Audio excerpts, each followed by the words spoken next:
like you did for the first series? Good. I think swung it well, and I think the team performance was good. Obviously, we got some work to do. I feel like we dropped a game that we shouldn't have there, but I kind of like the foundation we set in week 1 and looking forward to week 2 coming up. Yeah, Waz made it pretty clear he thought offensively there was some things you could execute better. He made a point of not getting specific with us, but is that the tone he's setting? Are they really asking you to set the bar higher this week? Yeah, for sure. I mean, we're a team that wants to go to Omaha and make it farther than Oregon's made it, and to do that, we got to do things that we've never done before. So we're still looking to improve on some things for sure.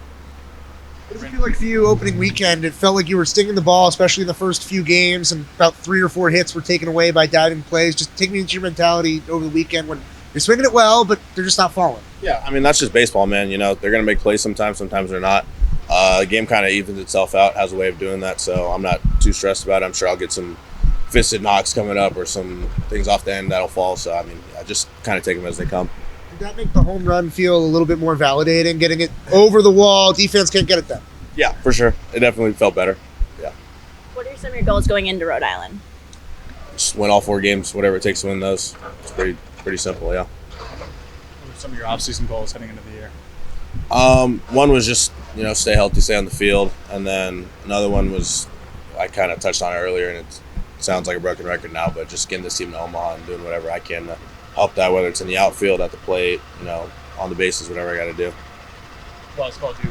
I think after maybe Friday's game, one of the toughest outs in the lineup. Just how do you kind of try to take that on and do that every single game? It's nice to hear for sure, but at the end of the day, I still got to go out there and prove it. Just because you love when the coaches kind of hype you up and tell people about you, but if you don't go out on the field and perform, it really doesn't mean much. So I still got to go out there and live up to what he's saying for sure. What do you think makes this lineup so dangerous at any point of the year? I think a big thing we have is experience going for us. I think most, if not all, of our lineup is coming back and played here last year.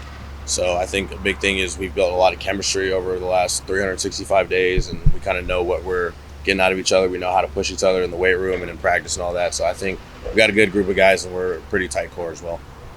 With it still being so early, is it kind of tough to find that balance of it's early in the season, this is why we're having those mistakes, more than it is like something to be concerned with going forward? No, not really. I mean, we've worked since September to kind of nail all these things. So we have an idea of what's going on. And, I mean, it does play into the fact that it's early in the season. But at the end of the day, we're still expecting to play our best baseball every day and still build on that as we go throughout the season and play as best as we can at the end of it in June. States looked a little different this year, a little more narrow. Just what were kind of the mechanical changes that you went through in the offseason? Martyr figured out some stuff with guys being taller and guys being wider, and he decided that I should be a narrow guy and kind of practice that for a couple of weeks. Wanted to see how it felt, and I thought it felt really good. BP was good for those couple of weeks, so decided to stick with that and roll with it for season.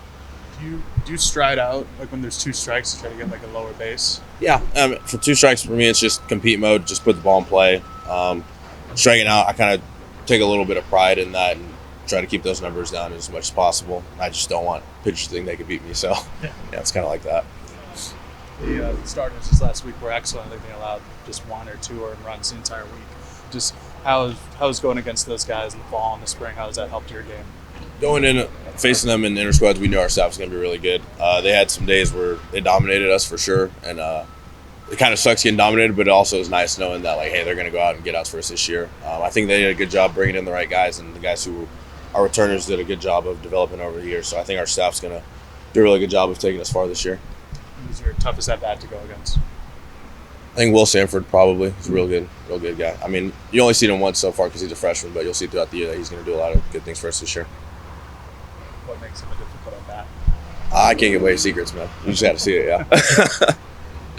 With a guy like Jack Brooks who makes the transition to the outfield, what have you seen from him in his training to get comfortable with that position, and what makes him be a successful defensive outfielder in that transition? I think the biggest thing about Jack is he's just an athlete. You put Jack at any of the 9 positions, he's going to do what he's going to do, and he's going to make the play. One of the most athletic guys we have, and they've said that since he was a freshman here, so it's kind of nice that he's getting that opportunity to go out there and kind of show the world what he can do. And I'm really excited for him this year.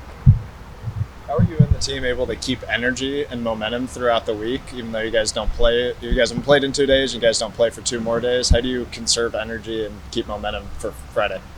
Yeah, I mean, it's tough not playing the midweek. You kind of want to play as much as you can, but I think that also kind of makes us more hungry going into the weekend just because it's been another extra day of practicing, and when we finally get to go out there and play, it's like, all right, like, let's go do what we need to do. So I think energy is a big thing that we have in this program. You hear our pitchers yelling throughout the entire game, like, so I think we do a good job of, since the first day we come in here, the coaches kind of harp that energy and effort is a big thing that we have.